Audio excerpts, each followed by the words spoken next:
मेरी आज की वीडियो में रहेगा मेरा 10th चैप्टर, 10th क्लास का 10th चैप्टर जो कि सर्कल के ऊपर है। सर्कल तो सबको पहले पता ही है सर्कल क्या होता है। आज मैं जो इस चैप्टर में आने वाली चीजें हैं सर्कल के बारे में वो बताऊंगी। जैसे ये सर्कल है, अगर कोई लाइन इस सर्कल को सिर्फ, क्योंकि सर्कल क्या होता है, अगर कुछ पॉइंट एक गिवन पॉइंट से सेम डिस्टेंस पर होते हैं, उनको मिलाने वाला जो लोकस होता है उसको हम सर्कल बोलते हैं। इसके ऊपर बहुत सारे पॉइंट हैं। अगर एक पॉइंट, इनमें से एक पॉइंट को टच करके अगर कोई लाइन जाती है तो हम उसको टेंजेंट लाइन बोलते हैं। उसको हम बोलते हैं टेंजेंट लाइन, जो सर्कल के सिर्फ एक पॉइंट पर टच करती है। अगर मैं इस पॉइंट को सेंटर के साथ मिला दूं तो ये क्या बन गया, सर्कल के किसी पॉइंट को अगर हम सेंटर के साथ मिलाते हैं तो हम उसको क्या बोलते हैं, रेडियस। तो ये पॉइंट है जो किस किस का कॉम्बिनेशन हो गया, एक रेडियस का और एक टेंजेंट लाइन के पॉइंट का सेम पॉइंट आ गया। तो इस पॉइंट को बोलते हैं point of contact, point of contact.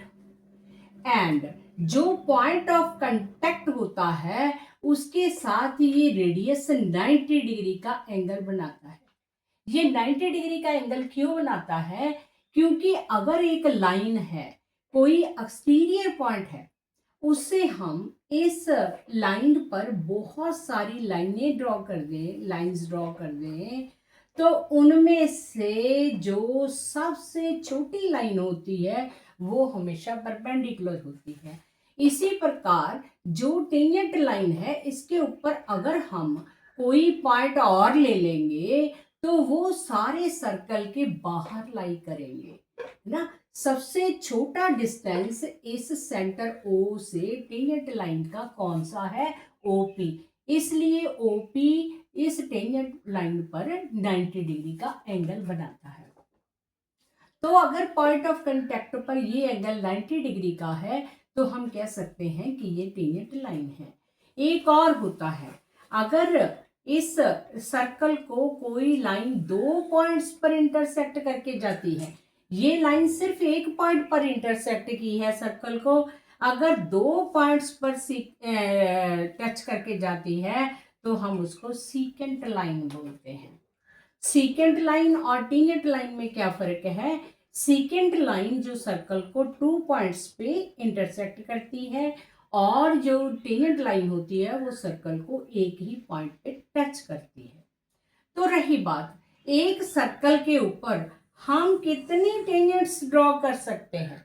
देखो, टेंजेंट्स तो हम बहुत सारी ड्रॉ कर सकते हैं। क्यों, क्योंकि सर्कल के ऊपर बहुत सारे पॉइंट्स हैं, उनको मिला के ही सर्कल बना है, इसलिए इसके ऊपर टेंजेंट्स तो हम बहुत सारी अलग अलग पॉइंट्स पे टेंजेंट्स ड्रॉ कर सकते हैं। पर लेकिन अगर आपको क्वेश्चन आए कि एक सर्कल में कितनी टेंजेंट्स हो सकती है जो आपस में पैरेलल होगी, क्योंकि पैरेलल क्या होगा, जो ऐसे अगर मैं मिला दूं ये दो टेंजेंट्स आपस में पैरेलल हो सकती हैं, बस इससे ज्यादा जो टेंजेंट्स हैं वो आपस में पैरेलल नहीं हो सकती।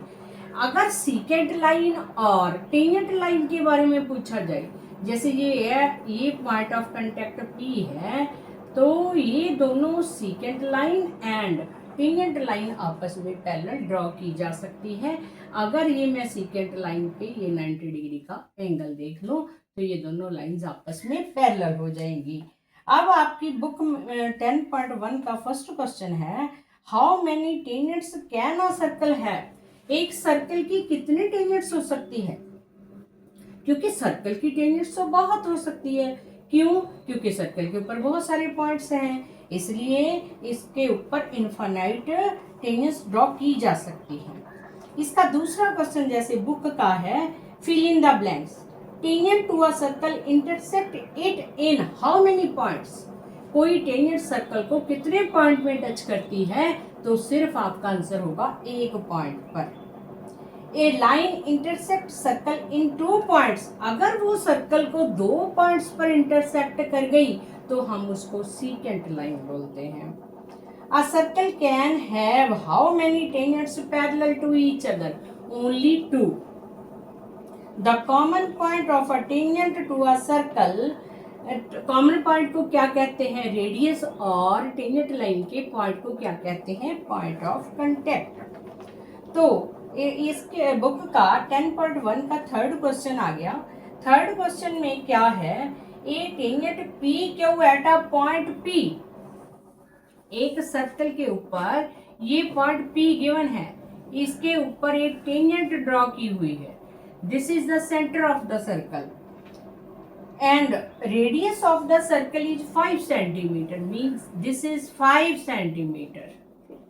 5 centimetre meets a line through a center O at a point Q. Q is any other point which lies on this tangent line. OQ distance is 12 centimetre. We know radius जो होता है वो point of contact पर 90 degree का angle बनाता है। तो उसने हमें पी क्यू की, ये पी पॉइंट और क्यू का डिस्टेंस फाइंड करने के लिए पूछा है। तो बताओ ये कौन सी ट्रायंगल बनी? क्योंकि इसमें एक एंगल 90 डिग्री का है। जिस ट्रायंगल में एक एंगल 90 डिग्री का होता है उसको हम राइट एंगल ट्रायंगल बोलते हैं। तो ए पी क्यू क्या बना? एक राइट एंगल ट्रायंगल बना, जिसका हमें परपेंडिकुलर भी पता है और हाइपोटेन्यूज भी पता है। तो हम बेस फाइंड कर सकते हैं। Base square is equal to hypotenuse square minus perpendicular square. ये फार्मूला आप छोटी क्लासेस से लेके करते आ रहे हो, इसलिए सब बच्चों को इसके बारे में पता ही होगा। तो ये 119 आ गया, ये पी क्यू का स्क्वायर आ गया। हमने फाइंड क्या करना था? हमने फाइंड करना था पी क्यू। तो पी क्यू किसके इक्वल हो जाएगा? √119 के इक्वल हो जाएगा। तो इसका फोर्थ क्वेश्चन है कि draw a circle 2 lines parallel to the given line. जैसे ये लाइन है, इसकी 2 पैरेलल लाइंस ड्रॉ करनी है कि एक तो टेंजेंट बने, दूसरा सीकेंट बने। तो आप क्या करोगे? इस रेडियस को प्रोड्यूस कर लोगे, यहाँ 90 डिग्री का एंगल बना के टेंजेंट इस टेंजेंट के पैरेलल आ जाएगा, और एक हमने सीकेंट लाइन करनी है। तो इसके ऊपर आप परपेंडिकुलर ड्रॉ करके कहीं भी एक सीकेंट लाइन ड्रॉ कर सकते हो। तो ये दोनों लाइंस इस गिवन लाइन के पैरेलल हो जाएंगे। ये 10.1 आपका कंप्लीट हो गया। अब देखिए 10.2 एक्सरसाइज है। उससे पहले मैं आपकी बुक की एक क्वेश्चन जो है कि एक सर्कल को, अगर एक सर्कल है उसके बाहर से एक्सटीरियर पॉइंट P है, इससे 2 टेंजेंट्स ड्रा करूं सेम सर्कल को। टेंजेंट्स हमें पता है जो एक ही पॉइंट पर टच करती है। इस टेंजेंट का नाम मैंने PT रखा, इस टेंजेंट का नाम PT डैश रखा।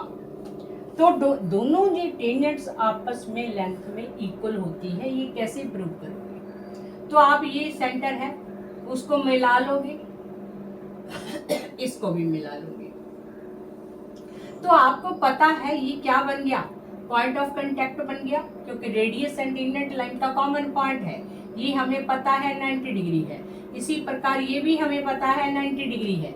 हम क्या प्रूव करने जा रहे हैं कि टेंजेंट्स की जो लेंथ होती है वो आपस में इक्वल होती है। Means PT is equal to PT dash. How you will prove? हम इन दोनों ट्रायंगल्स को कॉन्ग्रुएंट कर देंगे। कॉन्ग्रुएंट का मतलब पहले मैंने बताया हुआ क्या होता है, जिसमें 3 चीजें इक्वल हो, चाहे 2 साइड्स हो जाए और एंगल हो जाए, चाहे तीनों साइड्स हो जाए, वो रूल सबको पता है। तो ये ट्रायंगल्स कैसे कॉन्ग्रुएंट होंगी? OT डैश किसके इक्वल हो जाएगा? OT के। क्यों? क्योंकि ये दोनों रेडियस है सेम सर्कल के। OP किसके इक्वल हो जाएगा? OP के। क्यों? क्योंकि ये कॉमन लाइन है। And angle OTP is equal to angle OT dash P के। क्यों? क्योंकि both are of 90 degree. So for by what rule these triangles are congruent? By RHS rule. What is RHS rule? RHS rule क्या होता है? ये 90 are means 90 degree का angle, hypotenuse and one side equal है, तो ये triangles आपस में कॉन्ग्रुएंट हो गई, इसलिए पी टी डैश के इक्वल हो गया। तो एक बहुत ही इम्पोर्टेंट क्वेश्चन है जो बुक की आपकी एग्जांपल नंबर 1 है, that is very very important. Two concentric circles are there. Concentric circle क्या होते हैं? जिनका सेंटर एक होता है और रेडियली अलग अलग होते हैं। इसका कोई और रेडियस है, इसका कोई, इस सर्कल का कोई और रेडियस है, और एक लाइन, एक दो two concentric circles, the chord of the large circle. Chord सबको पता है कि सर्कल के दो पॉइंट्स को ज्वाइन करने वाली लाइन को कॉर्ड कहते हैं। ये ए बी एक कॉर्ड है, इसका बड़े सर्कल का, लार्ज सर्कल का, एंड जो स्मॉलर सर्कल है उसको ये पॉइंट पर टच करता है, मीन्स ये पी पॉइंट है। हमने प्रूव क्या करना है कि अगर ऐसा बन जाता है तो ये ए पी बी पी के इक्वल है।